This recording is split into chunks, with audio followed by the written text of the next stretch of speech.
সাহেব, আমার স্বামী অসুস্থ। এই অবস্থায় আমার মন টন ভালো ছিল না। তারপরেও মেয়ে মানুষের সবচেয়ে বড় সম্পদ তার ইজ্জতটা। এই আমি আমার ইজ্জতটা আপনারে দিয়ে দিলাম। সাহেব, ও সাহেব, এই তো আমি সাহেব। আচ্ছা। কে খাইলো এই সময়টার মধ্যে? মহিলার আওয়াজ।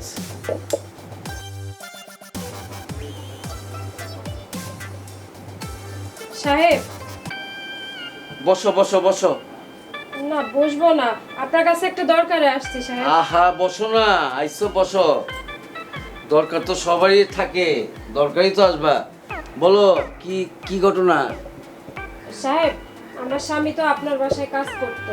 হ্যাঁ। এখন ও তো অসুস্থ, আর ওর তো 3 মাসের বেতনও বাকি সাহেব। এখন আমার স্বামীর চিকিৎসার জন্য যদি ওই 3 মাসের বেতনটা দিতেন আমাদের খুব ভালো হতো সাহেব।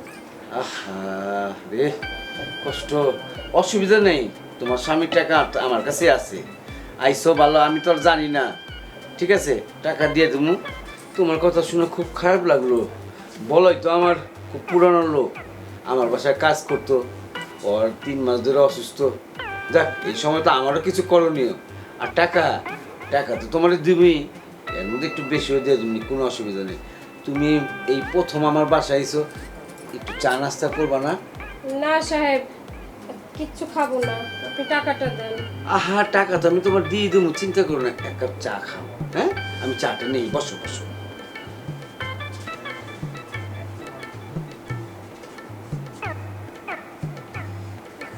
টাকাটা পাইলে কত উপকার হইতো, সাহেব কি দিবে টাকা? এই যে আমার বাসায় সবসময় চা রেডি থাকে, বুঝছো? লাও, চাটা খাও। ধরো, নাও নাও, শুনো, খাও।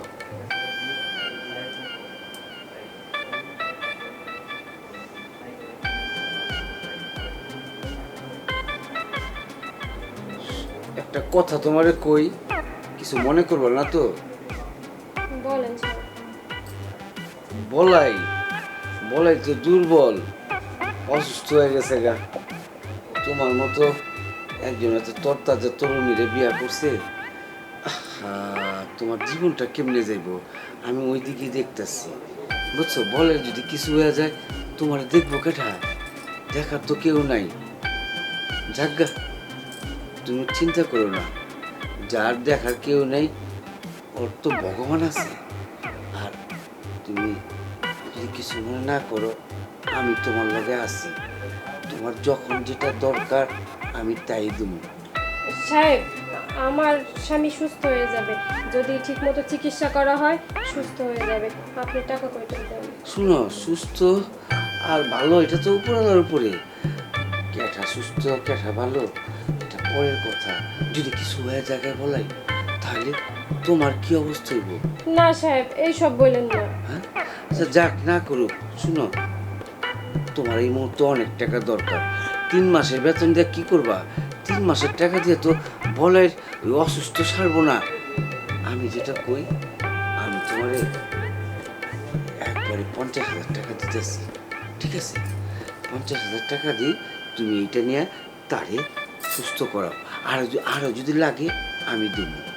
কি কোন সাহেব, আপনি আবার 50,000 টাকা দেবেন? হ্যাঁ, আমি তোমার এই 50,000 টাকা দিয়ে দিই, তুমি খালি একটু আমার সময় দাও।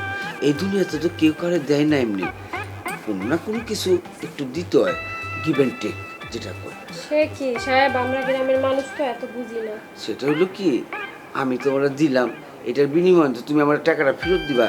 আমি টাকাটা ফেরত চাই না, আমি খালি তোমার লগে অল্প কিছু কম সময় 10-15টা মিনিট আমারে তুমি একটু সঙ্গ দিবা। ঠিক আছে, তারপর আমি টাকা সব শর্ট করে দেবো, দরকার পড়লে আরও দেবো। হ্যাঁ, না না সাহেব, আপনি যদি টাকাটা দেন আমরা স্বামী স্ত্রী দুইজনে কাজ করে আপনারা শোধ করে দেব, কিন্তু এইসব খারাপ কথা বললেন না। এই সময়টার মধ্যে না করো না। শুনো, এটা তেমন কিছু না, আমি জানি বলাই তেমন একটা সুবিধা না। তোমার সয় সংসার ঠিক মতো চালাইতে পারে না, তোমারও চালাইতে পারে না, সে তো কমজোরি। তোমার একজন পুরুষ তো দরকার, টাকাও দরকার, দুটোটি তো আমার কাছে আছে। ঠিক আছে, আমার কথা তুমি রাজি হয়ে যাও, আমি তোমারে সব কিছু দেব। কেউ জানবো না, না বলাই জানবো, না আরো কেউ জানবো, খালি তুমি আর আমি জানবো। না না সাহেব, আমার স্বামী অসুস্থ বিছানায়, এখন এইসব করলে আমার উপরওয়ালাও ক্ষমা করবে না। আমি জায়গা, আপনি টাকা দিলে দেন। শুনো, এই সময়টা যদি টাকা তুমি না নিয়ে যাও, তোমার স্বামী যদি মারা যায়, তাহলে তুমি কি করবে এই যৌবন নিয়ে? হ্যাঁ না সাহেব, এইসব কথা কইেন না আপনি। তাহলে আমার কথা শুনো, আমার তো 10-15 মিনিট কেউ জানবো না, ব্যাস তুমি খালি একবার। আমার স্বামী অসুস্থ, এই অবস্থায় আমার মন টন ভালো ছিল না। তারপরেও মেয়ে মানুষের সবচেয়ে বড় সম্পদ তার ইজ্জতটা, এই আমি আমার ইজ্জতটা আপনারে দিয়ে দিলাম সাহেব। এটা কিন্তু কেউ জানে না, জানি। কেউ জানবো না, তোমার চেয়ে বেশি তো আমার মান সম্মান। এইটা যদি কেউ জানে, আমার মান সম্মান কিছু থাকবো? অতএব তুমিও কেউ কেউ না। এই যে এলো, এই বান্ডিল টাকাটা তোমারে দিলাম, তুমি বলাই রে অসুস্থ আর ওষুধ পানি যা কিছু লাগে এটা সারবা। আর যখনই টাকা লাগবো আমার কাছে আয় পড়বা, আর আমারে যখনই সময় পাও আমারে সময় দিবা। ঠিক আছে? আচ্ছা সাহেব, আপনি আমার একমাত্র ভরসা। আপনারে বিশ্বাস করে আমি আমার সব কিছু দিয়ে দিলাম। এখন আমার বিপদ আপদে আপনি দেখেন সাহেব। অবশ্যই, আমি তো সুন্দরী গো, বিপদে থাকি সবসময়, বুঝছো? আর তুমি হলো এত সুন্দরী কুটকুটি, আমি থাকবো না? আমি সবসময় থাকবো। আর যদি কিছু লাগে আপনি কিন্তু আমার একটু দিয়ে হ্যাঁ, দিবেন পয়সা। তোমার যখনই যেটা লাগবে আমার কাছে দৌড়াইছে পড়বা, আর আমি তোমারে ছাপাইয়া দিয়ে দেবো। হ্যাঁ, ঠিক আছে, যাও যাও। আমার অনেক উপকার হইলো সাহেব টাকাটা নিয়ে। আমি তো আছি, সামনে আরো যত উপকার লাগবো আমি দেবো, খালি তোমার উপকারটা আমি পাইলি হয়। হ্যাঁ, আচ্ছা সাহেব, আমি তাহলে যাই, এরে আবার ঘরে একলা থুয়ে হ্যাঁ, যাও যাও যাও।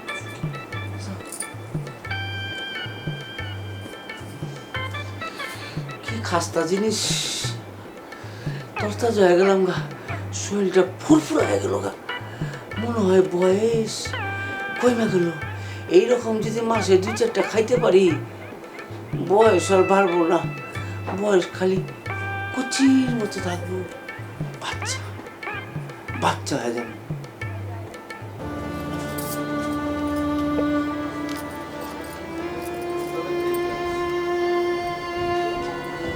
এই টাকার জন্য আজকে আমি আমার ইজ্জতটা দিয়ে দিলাম, শুধুমাত্র আমার স্বামীর চিকিৎসার টাকার জন্য। এত বড় একটা পাপ করলাম, কি যে আছে কপালে উপরওয়ালাই জানে। তাও জানি উপরওয়ালা আমার স্বামীটারে সুস্থ করে দেয়।